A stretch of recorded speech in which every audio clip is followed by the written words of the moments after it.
Tama nga naman. Just like that, tapos na ang first quarter ng taon. So, let's talk about closure. Ang closure ay yung personal sense natin nang tapos na ang isang relasyon. Madami tao nagsasabi na gusto nila ng closure, pero ay naman lang kilusan. Dahil siguro, sabi daw ni Basil Valdez, "So let the pain remain forever in my heart. For every throb it brings, it's one more moment spent with you."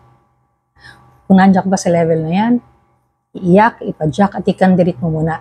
Tapos saka mabalikan ang post na to. Marami kasing work na involved sa closure. Hindi yan parang kukuha ka lang ng magic on tapos shing, erase na lahat.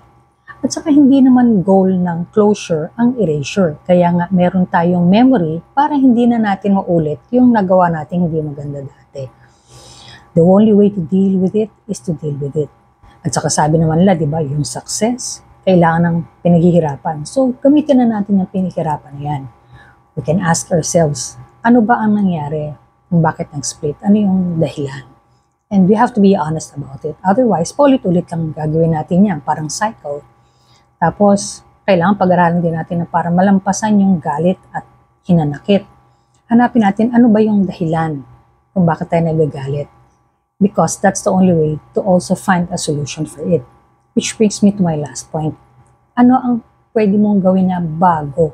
Dahil obviously, hindi nag-work yung dati. Of course, this is a fairly simple way of looking at it, but at least pwedeng panibulayan.